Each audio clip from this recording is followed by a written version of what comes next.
Welcome to Rolling for My Shades, where every Wednesday the dice decide what shades I use to make an eyeshadow tutorial with. There is a new palette this week, so this week I am going to slow down and walk through the steps of how the dice are applied to the shadows to select the shades. First, I will roll a d6 to see how many shades I will be using. And then for each shade, I will roll a d6 to see which palette the shade will be from. If I roll a 1, then the shade will be from the Odin's Eye and Angelica Little Ghost palette. I will then have to roll a d20 to select the shade. If I roll a 2, the shade will be from the Odin's Eye and Angelica Trick or Treat palette. And I will at that point roll a d20 to select the shade. If I roll a 3, the shade will be from the Natasha Denona Mini Starlet palette. I will at that point roll a d6. If I roll a 4, the shade will be from the Titanium Foxes Crying by the Horses palette.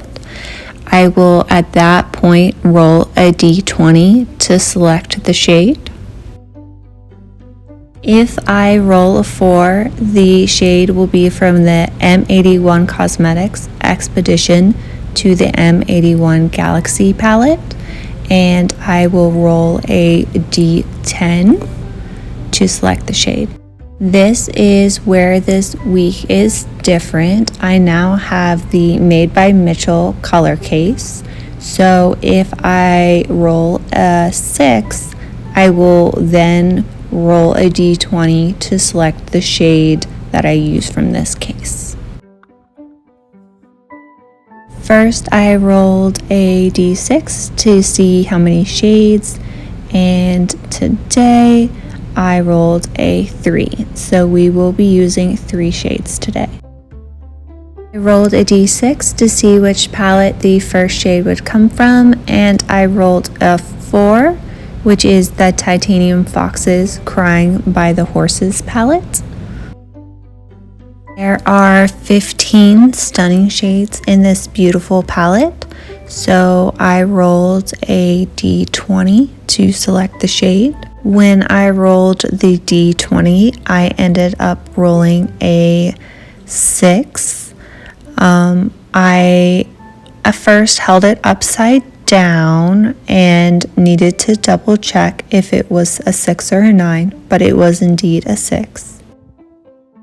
The 6th shade in this palette is an iridescent shade called Appaloosa. This stunning iridescent shade is a multi-chrome that shifts from a baby blue to lilac to pink. Rolled the d6 to see which palette the second shade would come from, and I got a 5. The 5th palette is the M81 Expedition to the M81 Galaxy, and that palette has 9 shades, so I will be rolling a d10. At first I accidentally picked up a d20, so I had to swap out and pick up a d10 instead, and I rolled a 9. The 9th shade is called Dark Matter, and it is a matte black. I rolled the d6 to see which palette the 3rd and final shade would come from, and I got a 5. I rolled the d10 again to see what the final shade from this palette would be today, and I got a 6.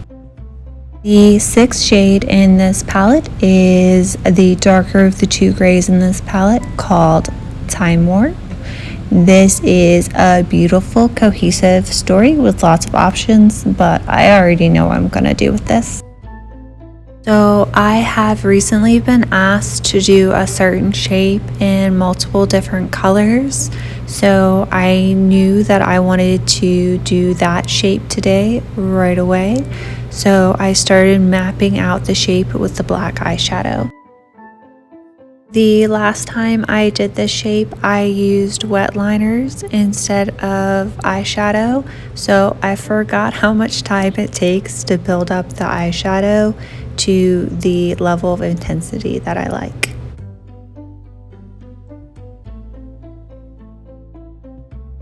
So I know that I like to use half lashes when I wear this eyeshadow shape.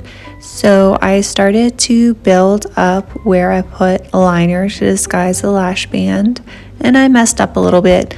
So I left in where I took some eyeshadow remover on a Q-tip and removed my mistake and reapplied the Urban Decay eyeshadow primer potion so that I could continue on with the look.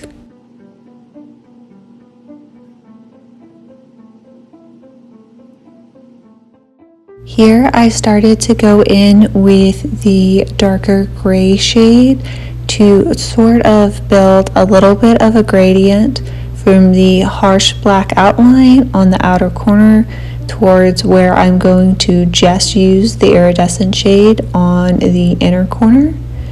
And then I also went in from the inner corner and started working that gradient out towards that darker shade.